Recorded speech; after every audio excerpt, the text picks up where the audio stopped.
Meus amigos e minhas amigas, bem-vindos a mais um vídeo aqui do nosso canal do YouTube, Prof. Abacuque Sodré. Meu nome é Abacuque Wellington Sodré, sou professor de Direito Constitucional, Direitos Humanos e de Teoria Geral do Direito no Damásio Educacional e professor de Direito Constitucional na pós-graduação da mesma matéria no IBMEC Damásio. Pois bem, se você ainda não se inscreveu aqui no canal e quer receber os nossos vídeos, eu recomendo que você se inscreva e ative o sininho. Caso você já é inscrito, muito bem-vindo a mais um vídeo aqui do canal para nós tratarmos de temas relativos ao direito constitucional, à teoria do direito e também ao processo civil, quando for necessário tal abordagem. Pois bem, para quem não conhece o nosso canal aqui, nós temos vídeos então de direito constitucional, temas ali relativos, por exemplo, aos direitos fundamentais em espécie, direitos sociais e econômicos, direitos relativos aos remédios constitucionais, então temos vídeos específicos de mandado de segurança, individual, coletivo, mandado de injunção individual, coletivo, habeas corpus, habeas data, ação popular, ação civil pública, temos as ações do controle concentrado de constitucionalidade, a ação interventiva, também falamos sobre as ações de rito comum, as contestações e os recursos. Temos também aqui um vídeo sobre racionalidade jurídica, sobre também cognição judicial. Temos vídeos para que você possa aí estudar e se deleitar. No vídeo de hoje nós vamos tratar de um tema fundamental, o tema dos fundamentos do Estado brasileiro. Então, os fundamentos do Estado brasileiro estão previstos ali no artigo 1º da Constituição Federal. Nem sempre ali é feito um estudo mais aprofundado e hoje aqui nós vamos fazer uma análise acurada, dedicada. É óbvio que seria reducionista da minha parte dizer que nós vamos esgotar o tema, até porque são anos de estudos que podem ensejar uma análise de um único aspecto, como nós vamos verificar aqui no vídeo de hoje. Pois bem, a Constituição de 1988, que foi promulgada em 5 de outubro de 1988, então eu recomendo que você memorize, até porque é importante entender essas datas que são importantes. 5 de outubro de 1988 foi promulgada a Constituição Federal pela Assembleia Nacional Constituinte, que havia sido eleita em 1986, a partir da emenda constitucional número 26 de 1985, né, que alterou então a Constituição de 1967, que já havia sido alterada, quase formando uma nova Constituição pela emenda constitucional 1 de 69. Então, com esse produto dessa emenda número 1 de 69, então se formou quase uma nova Constituição. E a partir dessa Constituição, então, foi feita uma alteração para restabelecimento do Estado democrático de direito aqui no Brasil, para que fosse feita a possibilidade de uma nova Constituição, uma Constituição democrática, na medida em que, a partir de março de 1964, ocorreu então a Revolução Militar, que implicou no ato da ditadura. Então, chamo de revolução porque é um ato revolucionário, mas ali que instalou uma ditadura. Uma ditadura, um Estado autocrático regido pelo poder, em que os militares deviam, patrocinados inclusive pelo governo americano, né, em decorrência aí da manutenção da Guerra Fria, para evitar que a União Soviética estendesse os seus campos de influência, lembrando que o sistema socialista ele era trabalhado então com zonas de influência, e essas zonas de influência não deviam se propagar pelo mundo. Então ali o governo americano, que prega tanto a liberdade, patrocinou uma série de ditaduras aqui na América do Sul. Só para você ter um exemplo: Brasil, Argentina, uma das piores ditaduras que já existiram, a ditadura argentina, e a ditadura chilena também. Terríveis atos de atrocidade, pessoas torturadas, uma violação imensa dos direitos fundamentais e humanos, pessoas mortas, corpos desaparecidos e ausência total de liberdade. Uma concentração de poder na mão de alguns. Tem ali uma relação entre governante e governado, mas não uma verdadeira relação de cidadania, uma vez em que o poder que controla o Estado não garante a efetividade dos compromissos. Ele cria ficções de estabilidade, mas os compromissos constitucionais, os direitos fundamentais não são respeitados. Eles podem ser revogados a qualquer momento. Se instaura ali uma forma que viola patentemente o devido processo legal. Então, de forma histórica, é preciso compreender tais pontos de partida. E, então, a partir dos movimentos das diretas já, que surgem ali a partir principalmente do final da década de 70, início da década de 80, então, finalmente em 85 se aprova uma emenda constitucional, a emenda constitucional número 26 em 1985, para eleições em 1986 para a Assembleia Nacional Constituinte. Então, a Assembleia Nacional Constituinte, que iniciou seus trabalhos em 1987, então em janeiro de 87, ali, praticamente em janeiro de 87, final de janeiro, né, início de fevereiro, eles foram eleitos e então assumiram a missão de elaborarem a Constituição Federal, que foi finalizada em 5 de outubro, foi promulgada, na verdade, em 5 de outubro de 1988. Pois bem, aquela Constituição que Ulisses Guimarães chamou então de Constituição Cidadã, porque a Assembleia Nacional Constituinte ela elegeu os mais diversos ramos, ideologias, grupos da sociedade, todos eles estavam ali representados na Assembleia Nacional Constituinte. Então, sejam os de esquerda, de direita, conservadores, progressistas, todos estavam ali, todos participaram. Então, há um reconhecimento da pluralidade, da tolerância e de uma compreensão de convivência plural da realidade de uma sociedade aí com diversidades e que deve ser ali um tratamento igualitário, visando garantir o mínimo de acesso, igualdade de acesso e igualdade de oportunidade a todos os grupos que compõem as diversidades. Lembrando, então, que pensar numa democracia também é pensar nos grupos de interesse. A sociedade é formada por grupos de interesse, seja no âmbito religioso, moral, de orientação de gênero, de posição política. Há diversos grupos empresariais, e esses grupos formam interesses comuns, e esses interesses, então, ali na arena política, tentam construir uma visão de mundo que favoreça esses interesses.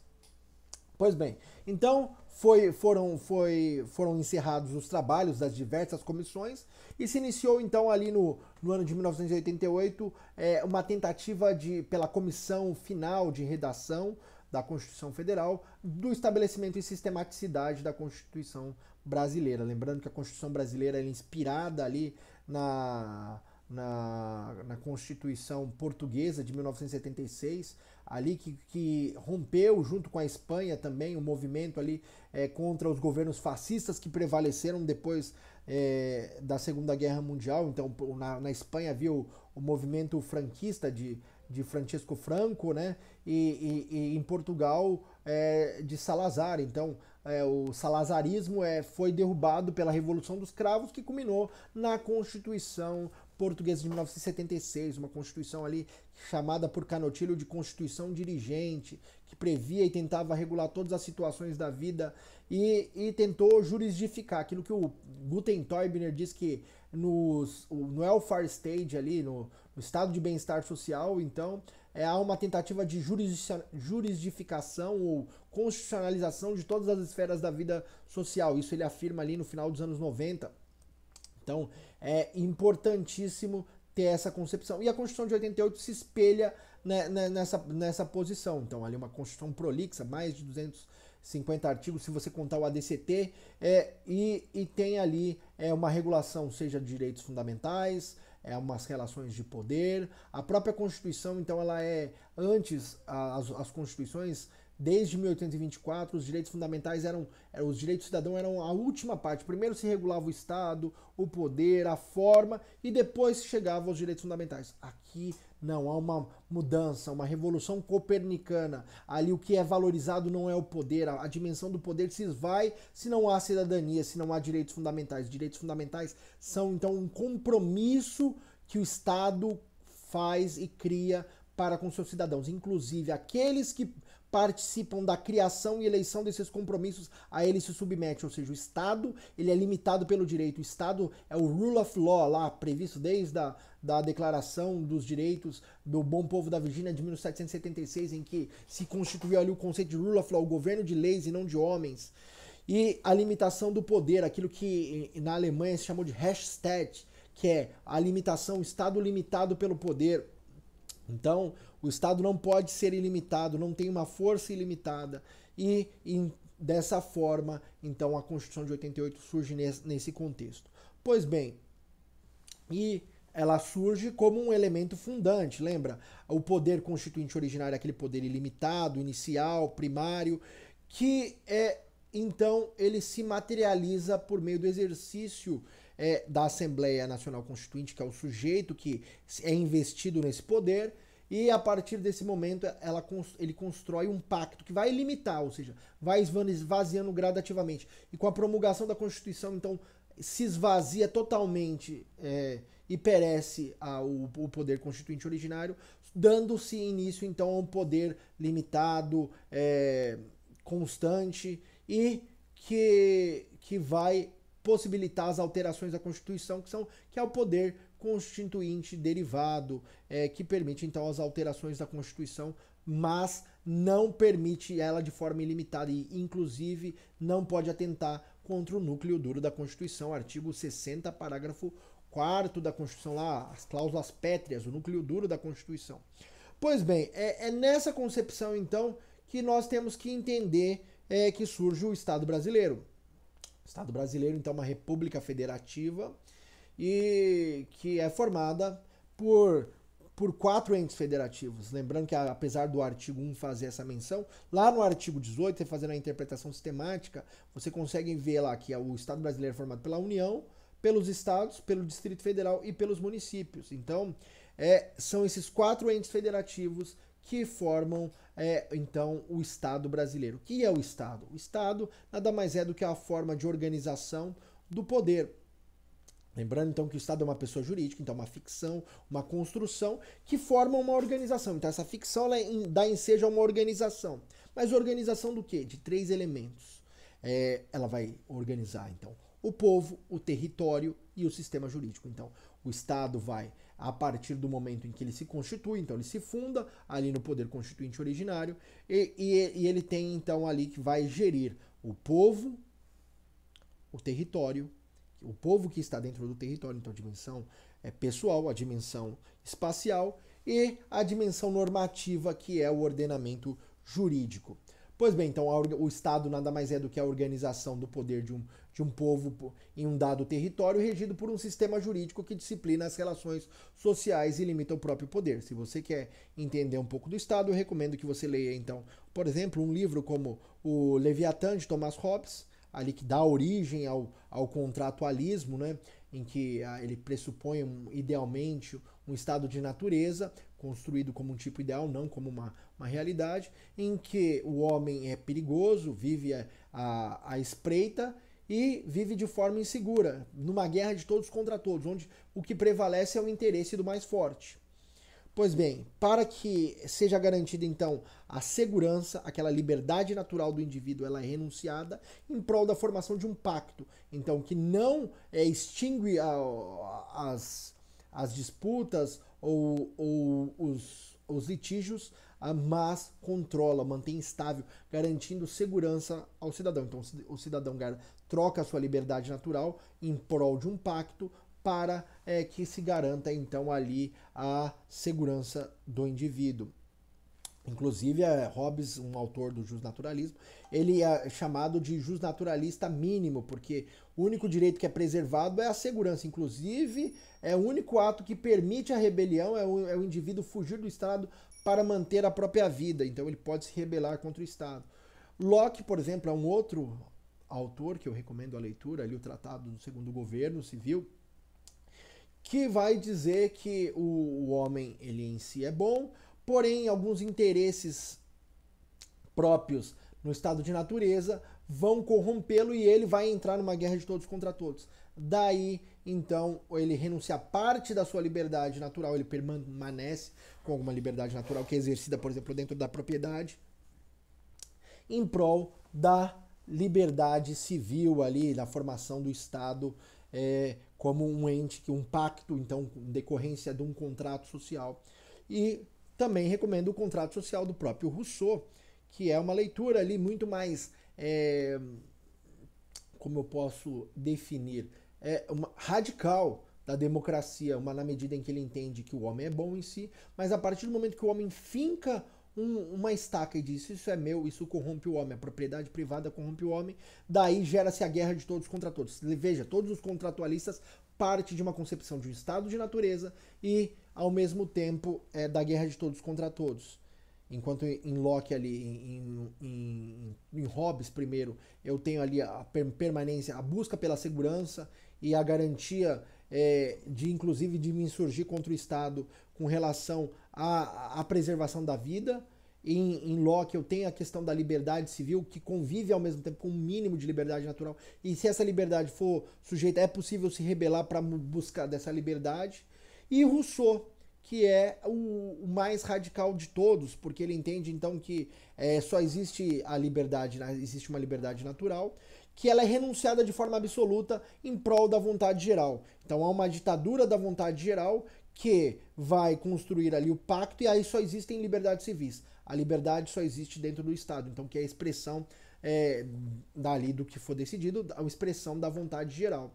Inclusive não sendo cabível o cidadão se insurgir contra o Estado, ou seja, realizar um ato de desobediência civil, como por exemplo, salienta Henri David Thoreau. Pois bem, dito isso, então, nós vimos que todas as teorias contratualistas, aquelas teorias do justnaturalismo moderno, do justracionalismo, construíram a concepção do Estado sempre a partir de um pacto, de uma saída do que é natural para um que é convencional. E o que é que se estabelece na convenção? Então, a convenção, qual é o documento convencional? O documento do acordo da Constituição.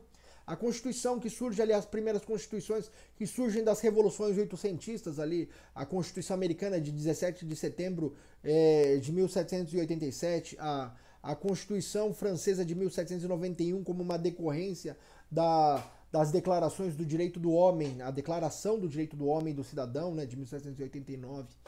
E de lá para cá, então, há uma construção diversa do Estado. O Estado sempre pensado a partir como uma organização, muito mais como uma organização do que propriamente um pacto. A Constituição pode ser um pacto do Estado, que já é uma organização, um agente, uma ficção externa que exerce esse poder, que exerce a gestão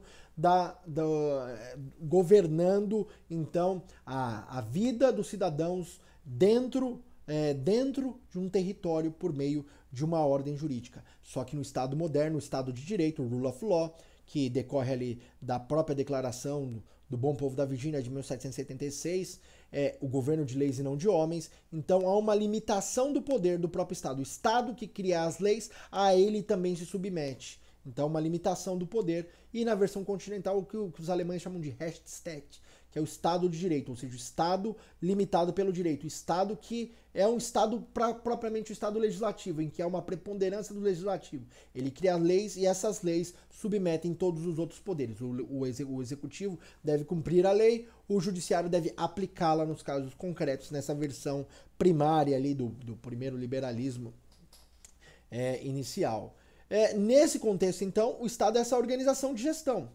E partindo dessa concepção de que o Estado é uma organização, uma pessoa jurídica, que vai gerir, então, o povo dentro de um território por meio de um ordenamento jurídico que vai disciplinar as relações sociais, ou seja, limita-se o poder, mas ao mesmo tempo permite uma interação entre as pessoas dentro do território e que formam relações jurídicas, a partir também de compromissos do próprio Estado na realização de condições mínimas como os direitos naturais, não só condições mínimas de sobrevivência, como os direitos sociais e econômicos, mas também condições mínimas da própria existência, como a liberdade de ir e vir, a autonomia da vontade, a própria autorregulação dos sujeitos por meio dos contratos e das relações privadas. Pois bem, nesse cenário, então, o Brasil ele adota uma posição de uma república federativa. Então, primeiro, o que é uma república? A república é uma forma de governo, lembra? Aquilo que se falava na antiguidade. Então, por exemplo, a democracia era vista muito mais como um vício, né? uma degeneração do poder, que era vista como governo ideal ao governo dos cidadãos. Lembrando que não era qualquer pessoa que podia ser cidadão. Então, a cidadania era exercida por poucos. Quem era, por exemplo, em Roma, quem era homem, livre, não sujeito à potestade de um pater, então ele tinha que ser sui iuris, não poderia ser aliene iuris, ou seja, sujeito a uma potestade de um pai, de um bom pai de família, o bonus pater familiae, que detinha o poder de vida e morte sobre a sua família. Então, não poderia ser sujeito. E aí eles realizavam a liberdade dos antigos, que era o ato de se encontrar, por exemplo, no foro, estou falando de Roma primeiro, para deliberarem ali, votarem na cúria, na centúria, de acordo com a sua relação de patriciado ou de plebe. Ali, né, para eleger, por exemplo, a plebe tinha o tribuno da plebe, que tinha um poder de veto, os patrícios tinham o senado. Então, toda essa questão era a formação do próprio Estado. E, por exemplo, autores como Aristóteles entendiam que o melhor governo seria a aristocracia, o governo de sábios, de alguns, que poderiam gerir, porque não seriam qualquer pessoas que poderiam gerir o Estado. A democracia era uma degeneração, um governo de todos. Lembrando que existia uma distinção entre a polis, né, era o espaço público onde havia deliberação sobre a cidade, sobre a guerra e a paz, e existia a oikos, que era o espaço privado, a casa de onde surge a palavra economia, oikos, o estado da necessidade, onde vige a escassez. Enquanto na oikos vige a escassez, na polis eu tenho o euléteros, que é a liberdade, ali a deliberação, a possibilidade de deliberar sobre a cidade. Então a liberdade era um ato concreto. Nos modernos, a liberdade passa a ser um não impedimento, ou seja, não criação de impedimentos. E por que eu estou dizendo isso? Porque a forma que se pensava na antiguidade como a forma ideal, uma das formas, por exemplo, que se elegia e se dizia sobre democracia, não era propriamente a democracia, era o que se chamava de politeia. Politeia é o governo dos cidadãos. Polis é a cidade, a politeia é o governo dos cidadãos, não o governo de todos. O governo de todos, ou de uma maioria, era uma degeneração. Daí, como a cidadania é uma questão moderna, então pensa-se que todos são cidadãos, então pode ser pensado então um sistema democrático. Então essa é a democracia. A democracia é o governo de todos, não o governo de uma maioria. Como as pessoas pensam, não, maioria. Não, é um governo de todos, inclusive respeito às minorias. Esse é o primado da democracia. Convivência mútua de vários grupos, cada um respeitando uns aos outros, sem haver a prevalência, aquilo que se criticou, principalmente no século XX, na ideia ali de utilitarista básica, não do utilitarismo de média, mas o primeiro utilitarismo, de tipo bentaniano ou de Stuart Mill, que é a maior felicidade por maior número. Então, e as minorias, e a proteção, e o poder de veto. Então se criou ali um conceito de democracia, de proteção das minorias, de convivência pacífica dessas minorias. Esse é o Estado democrático de direito, é o Estado que é limitado pelo direito e que esse direito deve respeitar todos os grupos de interesse que formam a sociedade. A sociedade ela não é formada por uma posição única, existe uma pluralidade de ideologias, uma pluralidade de visões, e o direito deve refletir isso. Inclusive, o constituinte originário fez isso respeitando e trazendo uma série de direitos, garantindo ali mecanismos para isso. E então a república ela reflete muito aquilo que era a politeia. Então daí, por exemplo, o governo americano, ali os federalistas que formaram a Constituição americana, que desenharam ali, trouxeram então essa construção de um governo dos cidadãos, a politeia, que em Roma era chamada de república, a res publica, o governo da coisa pública, que se contrapunha, por exemplo, ao império, que era um ato de um poder único, de um ditador, primeiro ali da ditadura romana, ali um período de transição, que depois se tornou no império primeiro no Alto Império, depois no Baixo Império Romano. Então, as formas de governo, ou seja, as formas como o poder gere as relações território e esse poder é dividido, é partilhado, lembrando que a partir da Revolução Industrial e a partir da transformação da sociedade tem-se uma especialização, aquilo que Durkheim chamou de solidariedade orgânica. Lembra, antes a sociedade medieval, do Estado feudalista, era uma sociedade de solidariedade mecânica. O que é solidariedade mecânica? Exatamente. O que é solidariedade mecânica? Significa que o artesão fazia tudo. Então vou dar um exemplo aqui, um sapateiro. Ele tinha vaquinha, ele abatia o gado, ele cortava o couro, ele punha o couro para secar, ele cortava o couro, ele montava a sola, ele fazia tudo. Na transformação da sociedade pós-revolução industrial, há uma mudança para uma solidariedade orgânica. Essa solidariedade orgânica, ela prescinde da realização de todos os atos por uma pessoa. É imprescindível, então, a divisão do trabalho. E essa divisão do trabalho ela é feita por meio da especialização. Então, esse trabalho é especializado. Então, alguns cuidam do gado, outros cortam o couro, outros fazem o desenho, outros cortam, outros costuram e outros colocam na caixa e outros vendem. Então, uma especialização, uma segmentação para uma maior eficiência. E no Estado não é diferente. Essa construção, o poder que era centrado na figura do rei, do monarca ali absolutista, sai e deixa, primeiro, uma manutenção, por exemplo, uma monarquia constitucional, uma divisão de poderes entre o poder executivo, ali exercido pelo monarca, ou seja, só como chefe de Estado, então ali dividindo a chefia de governo com ou sendo exercida por um primeiro-ministro, ou ainda por um presidente, uma monarquia presidencialista, uma monarquia parlamentarista. Lembra que as formas de governo podem ser mistas, atípicas, ou uma república. Então, uma república que pode ser uma república parlamentarista ou uma república presidencialista. Uma república parlamentarista é aquela em que tem o primeiro-ministro, então, como o líder do poder executivo. E a presidencialista, que tem o presidente. Ambas, a forma de republicana é aquela em que o líder do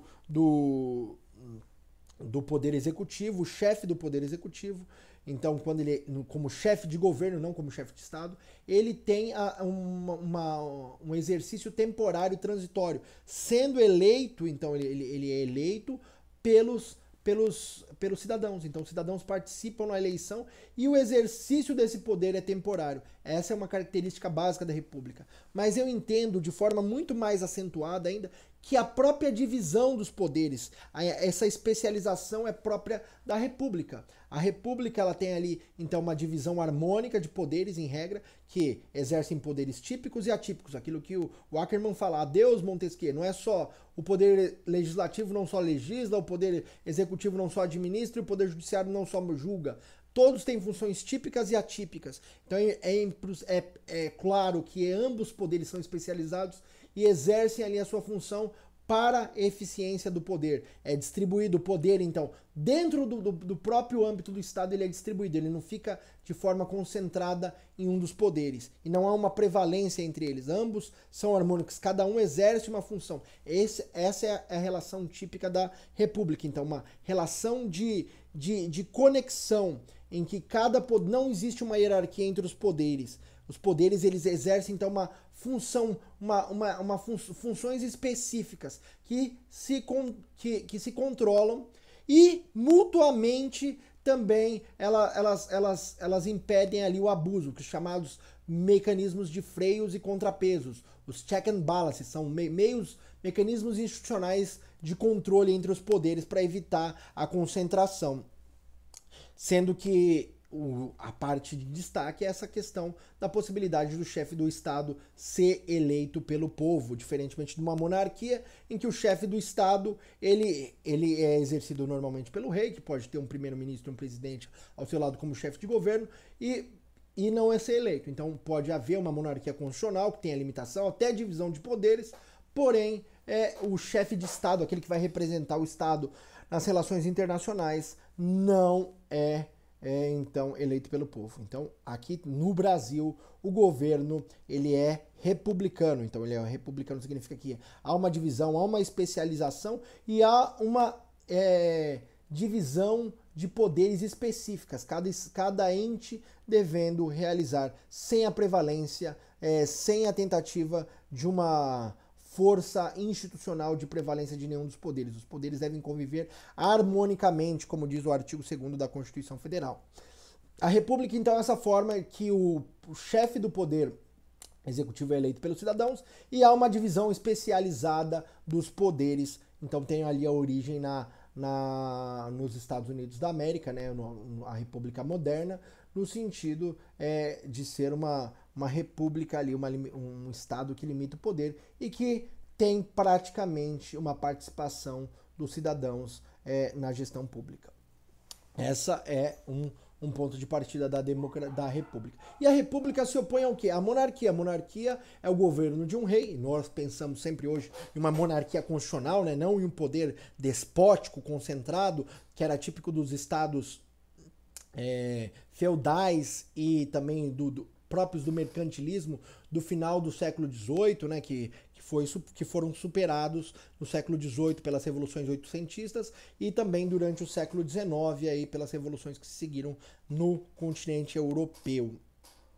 Pois bem, além do Brasil assumir a posição que é uma república, ele também é um Estado federal. O que isso significa? Que o próprio Estado ele exerce o seu poder de forma também fragmentada. Ele é formado por entes. O governo não é único. Lembra, o oposto ao governo federal é o governo unitário, o Estado unitário. O Estado unitário, que é a forma de Estado, então o Estado tem a forma de governo, que é a república ou monarquia, e tem a forma de Estado, que é federal ou unitário. Federal significa que existe uma divisão entre o Estado, de entes autônomos, não entes soberanos, que a soberania é exercida. Essa soberania ela é dividida, então, em autonomias de entes que possuem poderes, podem ser iguais, então não havendo hierarquia, relação entre eles, o chamado federalismo simétrico, que pode ser dual, como ocorre, por exemplo, nos Estados Unidos, um federalismo que tem os estados e a União, que pretende ser um federalismo simétrico de poderes, de igualdade de poderes, que tem na Constituição Federal, tem na Constituição dos Estados.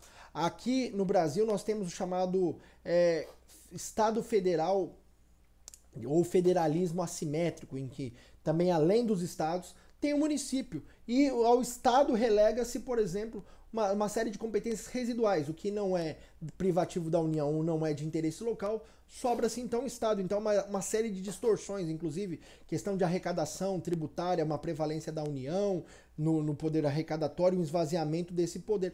Então, mas em regra o Estado federal é aquele que o poder ele é dividido entre os entes autônomos, nenhum pode pleitear uma secessão, sendo vedado, então ele é indissolúvel. Lembra, artigo 1 caput, a união indissolúvel. O artigo 18 e o artigo 1º caput sempre combinam para essa concepção da federação. A federação, então, é essa forma de Estado que é composto por entes ou coletividades autônomas que juntas formam a soberania. Então, a soberania é a soma das autonomias que vão trazer ali maior gestão, forma de gestão. Porque imagina um Brasil, um estado de tamanho continental, o 5º maior país do mundo em extensão territorial, um estado centralizado em que tem um governo central, como por exemplo a França, teria que haver um nível de delegação absurdo. Então, para que possa se prevalecer, entender as realidades propriamente, então a divisão em entes, seja municípios, estados, Distrito Federal e União, permite uma maior eficiência do Estado no sentido de entendendo as realidades nacionais, ou seja, macro, até as microscópicas, como é o caso do município, que visa a análise do interesse local, o Estado, por exemplo, o interesse regional, e a união, o interesse nacional. Então, tem essa concepção. Então, formação por coletividades ao invés de um governo único. Daí, então, a possibilidade de um relacionamento entre esses entes federativos, podendo ali ter até governos no âmbito desses entes federais que chegam a um choque. Então, mas a Constituição ela não estabelece nenhuma hierarquia. Todos os entes federativos têm iguais poderes no sentido de que eles têm a mesma capacidade no sentido de estarem em pé de igualdade. Porém, o que é feito é a divisão de competências. Cada um vai ter a sua competência, cada um vai exercer as suas competências constitucionais no interesse na medida dos interesses. Pois bem, lembrando também que o Estado é um Estado soberano, né? Então, ele detém esse poder sobre o povo e sobre o território por meio do sistema jurídico, então, mas ele está limitado ao sistema jurídico. E essa soberania é aquela que o parágrafo único do próprio artigo 1º chamou de soberania popular, ou seja, aquilo que Bobbio destaca ali na Era dos Direitos. Se você não leu a Era dos Direitos, eu recomendo que você leia. Não basta, então, pensar somente na transformação do direito, mas uma transformação do próprio Estado com as revoluções oitocentistas. Então, uma verdadeira revolução copernicana. Lembra, Copérnico é o que diz que os planetas e as orbes e o Sol não giram em torno da Terra. Não é um sistema geocêntrico como ocorria com Ptolomeu e prevaleceu até a meados aí da Idade Moderna, a concepção geocêntrica, ali essa concepção ptolomaica da galáxia e do universo. E, em contrapartida, a visão heliocêntrica é a visão de Copérnico. Copérnico que diz que a Terra e os outros planetas giram em torno do Sol. Os orbes giram em torno do Sol, então há uma mudança de paradigma, de referência. Sai então uma era de deveres para uma era de direitos. Sai de uma soberania ex parte principal, aquela soberania do príncipe decorrente ali da construção medieval, que o príncipe ele tinha um poder que decorria da própria voluntas Dei, da lei divina, da lei universal, que é um reflexo da própria lei divina. Então, o rei tinha o poder que decorria da própria vontade de Deus.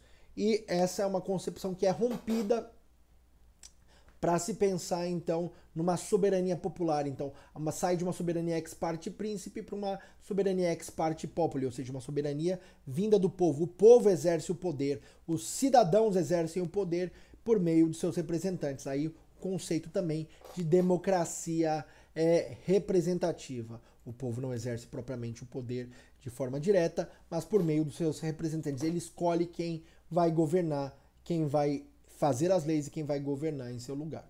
Pois bem, o primeiro fundamento, então, está propriamente essa soberania.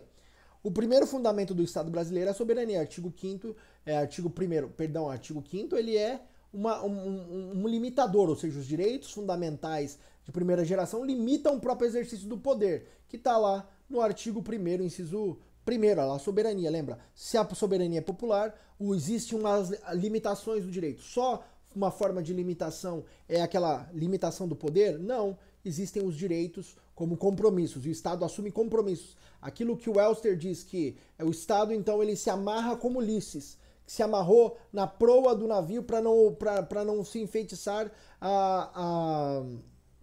ao canto das sereias. Então, o Estado, os indivíduos se amarram com esses compromissos, esses pré-compromissos, que depois passam a ser exigidos como compromissos perante o próprio Estado. Então, esse compromisso também é uma limitação da soberania. Então, a soberania popular. Então, a soberania é o poder do próprio Estado, né? Então, poder de gestão sobre o território, sobre os cidadãos, por meio do ordenamento jurídico. Então, o pressuposto do Estado pressupõe que o poder seja regulamentado e organizado dentro de um território para a disciplina das relações sociais do povo. Então, essa é a soberania. E a soberania vem de quem? Vem do povo, não vem do príncipe, não vem do poder, vem do povo. No Estado autocrático, como era o Estado que durou entre 64 e 1985, era um Estado tipicamente de soberania ex parte príncipe, ou seja, uma soberania daqueles que detinham o poder. Os compromissos não valiam, os direitos fundamentais, eles poderiam ser descumpridos, ou seja, estavam meramente como uma mera declaração, sem a sua efetividade. A efetividade depende de um Estado que prevalece a soberania ex parte populi, onde o povo pode cobrar e ele pode, inclusive, acionar o Estado quando ele descumprir os compromissos estabelecidos na Constituição como os direitos fundamentais. Então, o próprio exercício da soberania no Estado democrático de direito, aquele Estado que é governado pelo povo por meio de leis, e essas leis limitam o poder, e a Constituição também limita o poder do Estado constitucional. A democracia representativa, então, é o exercício da própria soberania. Então, o povo elege os seus representantes, ou seja, ele cria ali como se fosse um contrato também, um contrato de mandato. O povo tem o poder, e ele delega esse poder por meio do voto aos seus representantes, que vão realizar os atos para quais foram eleitos, ou seja, para suas funções, sejam legislar, sejam administrar, criar políticas públicas, formalizar e outros implementarem ou mesmo participarem do processo de formalização. Queria trazer também aqui o segundo fundamento. O segundo fundamento é a cidadania. Cidadania. O que diz respeito a esse inciso 2 da cidadania? Lembra que na ditadura militar os brasileiros eram alijados ao poder do voto. Havia sempre eleições indiretas. Então, a cidadania aqui, ela prevê, então, se refere muito mais aos direitos políticos, ao direito de votar e ser votado. Então, por isso que é uma garantia. Não somente o exercício de direitos fundamentais, mas também a cidadania enquanto exercício dos direitos políticos, que foram alijados pelos detentores do poder aí da ditadura militar, que se iniciou em março de 1964.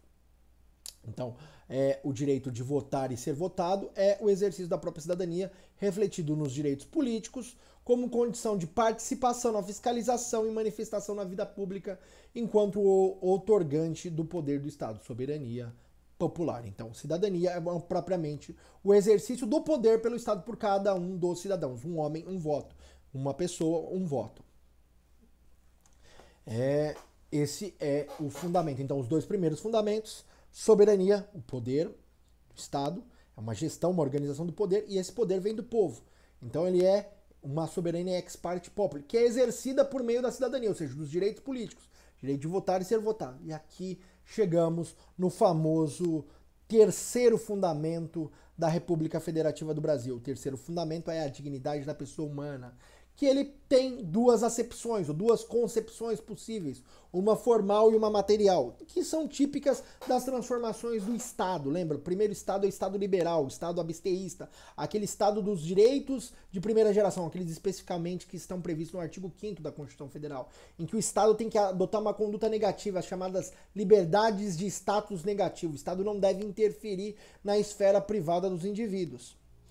Pois bem, se o Estado interferir, é cabível uma medida judicial, um habeas corpus, um mandado de segurança, um habeas data, para impedir que sejam ali criado algum tipo de obstáculo ao exercício dessa liberdade, ou seja, do não impedimento. Se liberdade dos modernos é não impedimento, como afirmou Benjamin Constant, então a violação ao exercício do direito lembra que os direitos já estão tutelados, eles não são violados, o que é violado é o seu exercício, e então que o exercício implica na limitação.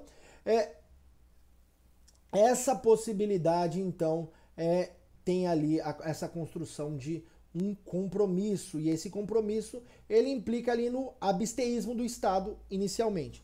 Nessa concepção, então, surge a versão formal da dignidade da pessoa humana, que vigiu até 1945, ali na Declaração dos Direitos, a Declaração Universal dos Direitos Humanos, que é a concepção que todo ser humano é sujeito de direito e não pode ser objeto, não pode ser reduzido a objeto de direito ou a coisa O que isso significa, professor? Ser destinatário de direitos, ou seja, ele é uma das pontas do compromisso dos direitos fundamentais. Ele nunca está alijado da relação, ele sempre é uma das pontas, a ponta do compromissado. Então, se o Estado é o que se compromete, o promitente, o compromissado, ou aquele que é o promissário. Então, o promissário, se eu tenho um promitente, eu tenho um promissário. O promissário então, ele vai ser o cidadão. Então, ele vai estar. Então, não é possível também haver mais distinção entre cidadãos.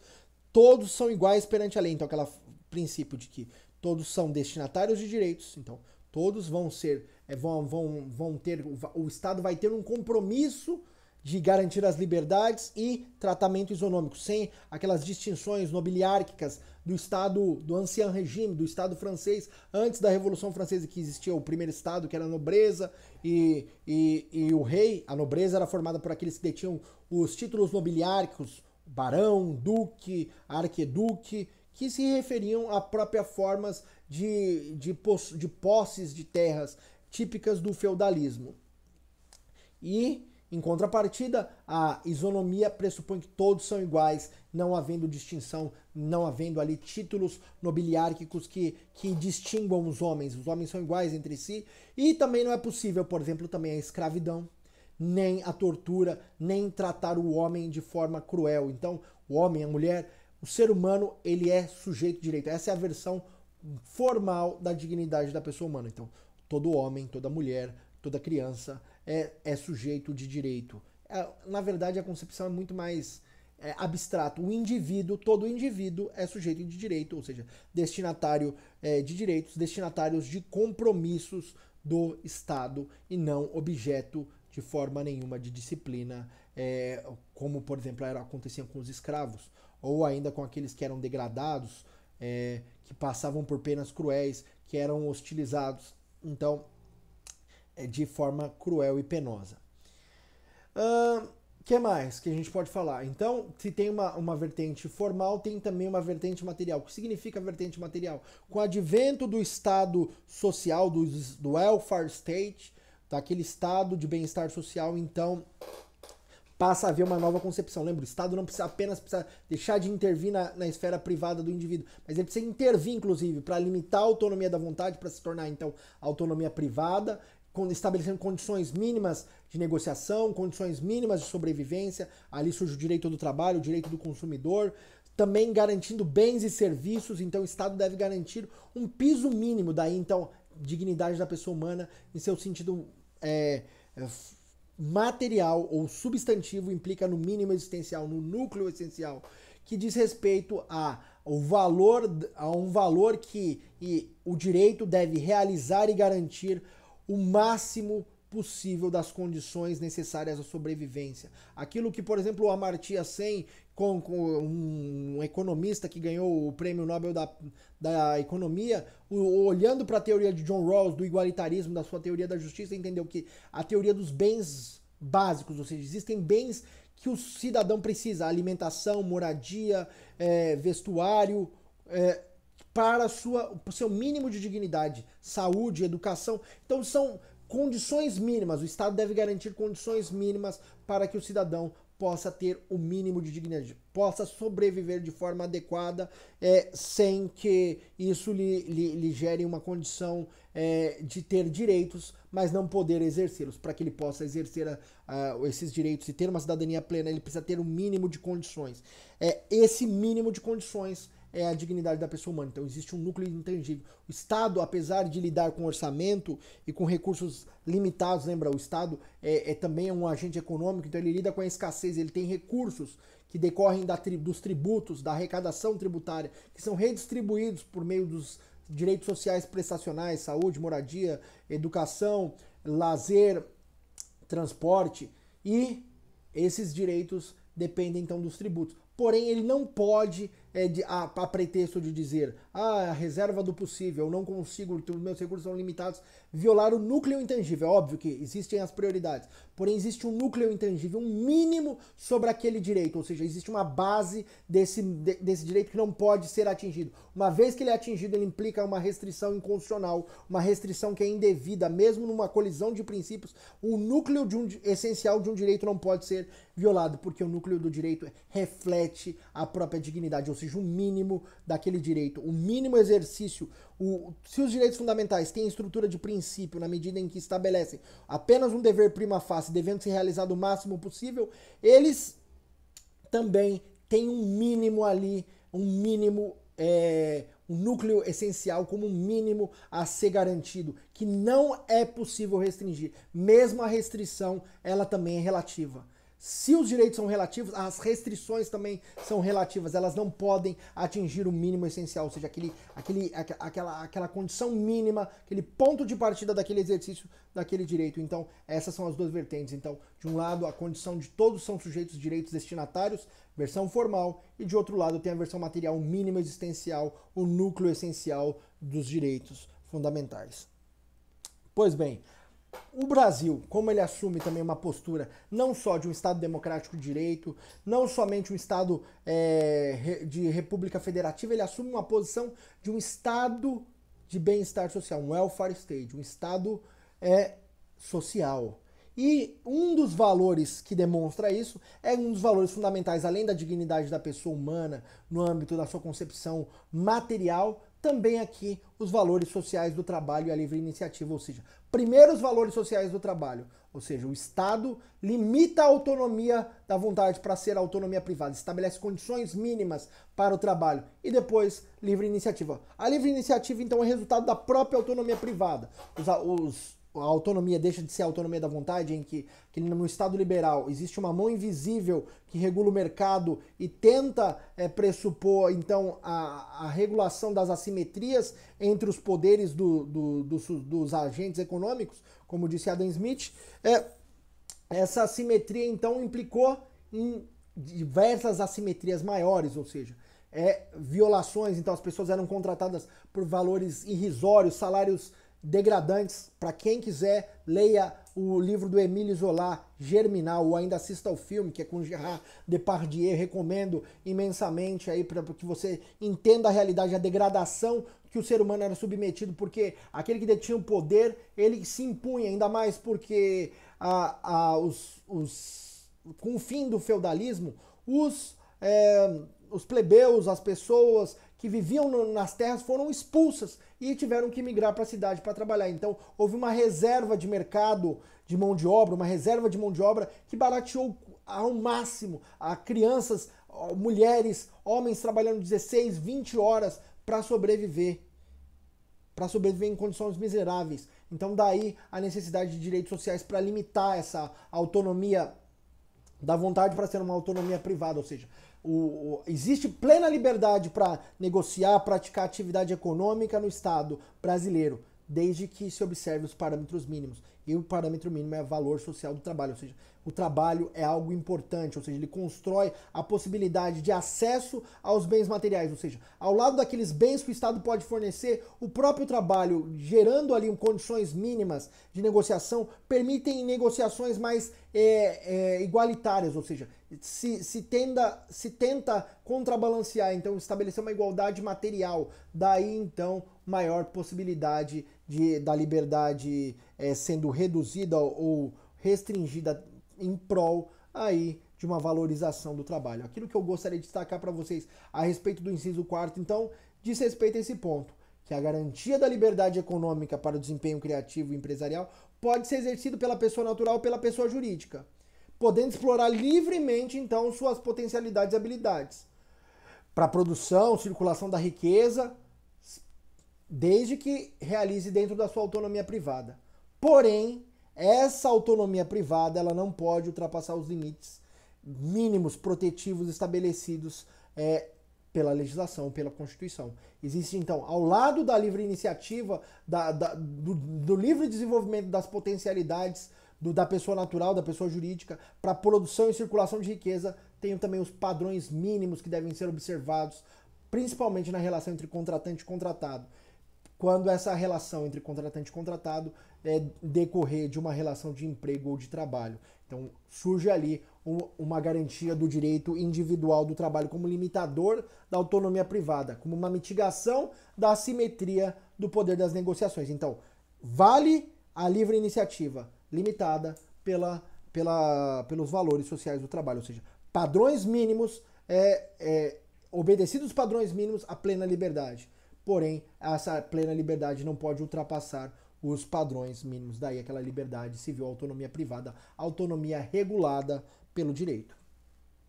Pois bem, então, o inciso quinto, o último inciso, traz um ponto fundamental, que é o pluralismo político. Aqui é importantíssimo nós fazermos esse destaque. O que significa pluralismo político? Significa que a convivência no Estado deve ser respeitada de todas as diversidades. A convivência de opiniões, ideologias e visões do mundo dentro da sociedade, que é fragmentada, dividida por diversos grupos, com divergências políticas, sociais, ideológicas, religiosas, devem conviver pacificamente. Então, todos têm direito à voz. A democracia moderna não é a democracia, o governo do povo, mas o governo dos grupos. Os grupos de interesse se reúnem para deliberar, então eles elegem seus representantes e buscam a defesa desses interesses. Os grupos organizados socialmente, os movimentos sociais, os grupos de determinado segmento da economia. Então existem grupos, as pessoas se enquadram em determinados grupos que defendem determinados pontos de vista, sejam religiosos, políticos, culturais,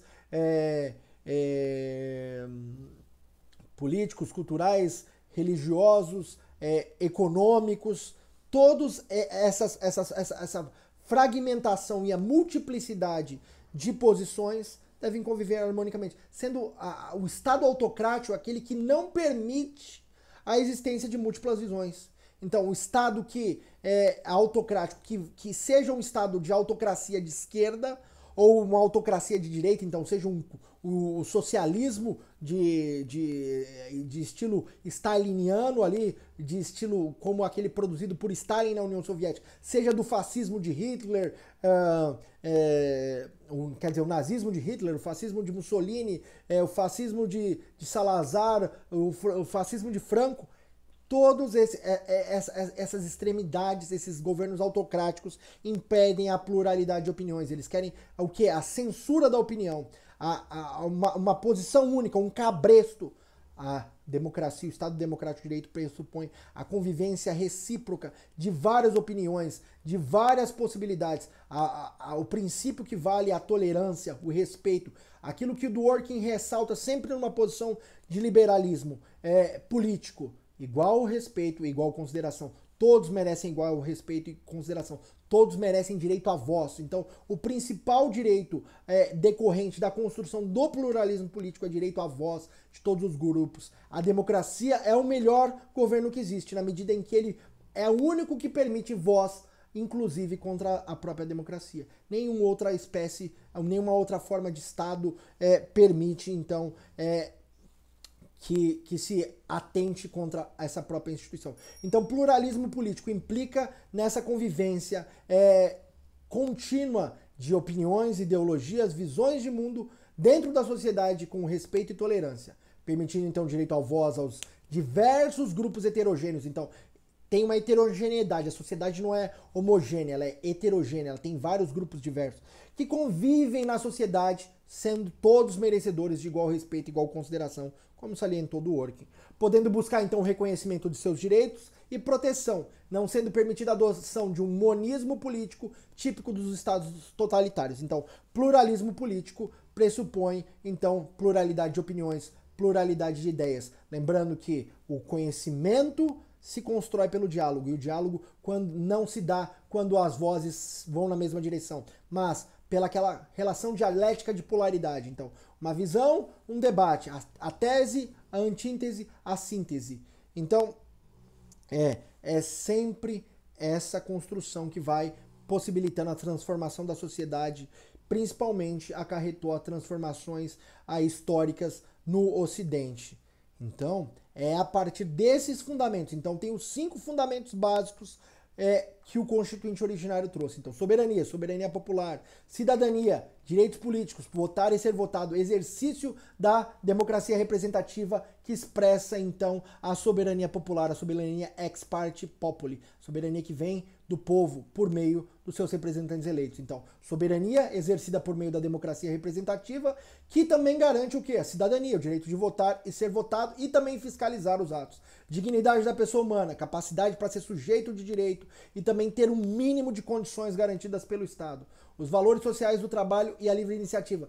Os sujeitos de direito podem livremente desempenhar os seus papéis, suas potencialidades para gerar riqueza e circulá-la, porém devem respeitar os padrões mínimos em relação ao trabalho e à justiça social.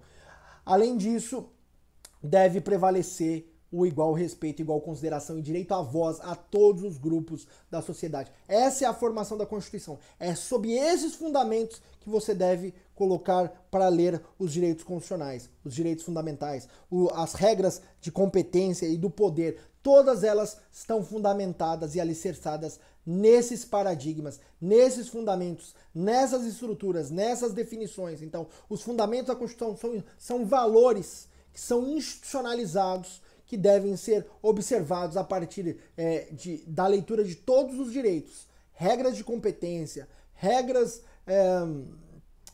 de procedimentos e formas de garantias devem ser sempre observadas a partir desta concepção, desses fundamentos, desses valores, então, que são lentes para a leitura de outros valores, que vão permitir, então, ali uma cadeia valorativa importante, que vão expressar a moralidade política de uma sociedade. Esse é o ponto fundamental. A Constituição institucionaliza a moralidade política por meio de compromissos com o cidadão e também por meio de limitações do poder entre si, que são os chamados freios e contrapesos por aqueles órgãos especializados no desempenho de funções típicas da legislação ou formalização de políticas públicas, aquele que vai administrar ou implementar políticas públicas e aquele que vai apreciar, que vai julgar, que vai aplicar ou mesmo construir regras decisórias para os casos concretos ou para uma interpretação global do sistema jurídico. Esse é o ponto de partida da formação do Estado brasileiro. Esses são os fundamentos da Constituição previstos no artigo 1º do texto constitucional de 1988, promulgado pela Assembleia Nacional Constituinte em 5 de outubro de 1988. Espero que vocês tenham aproveitado essa aula e adquirido ali uma reflexão. Então, reflitam. Nem tudo que eu falei reflete uma verdade, é uma interpretação, uma construção. Você tem essa busca para analisar teorias, posições. Não existe uma verdade, é uma construção, é uma hipótese. Na ciência, nós não trabalhamos com a verdade, nós trabalhamos com hipóteses e buscamos analisá-las, seja pelo efeito histórico, pelas decisões judiciais, pela comprovação fática, não pela mera alegação, não para ser apenas um papagaio de pirata, mas você deve refletir e buscar superar aquilo que você tem de dificuldade, buscar fundamentado, de forma fundamentada e crítica. Esse é o papel da filosofia, esse é o papel da construção de uma análise científica. E o direito ele é imprescindível ao direito esse tipo de análise. Apesar de ser uma técnica social de controle, um sistema especializado em garantir expectativas normativas no tempo, o direito não, para ele é imprescindível essa concepção, essa construção crítica, essa observação, aquilo que os teóricos do sistema chamam de observação de segundo grau, ou seja, uma análise crítica, uma auto-observação.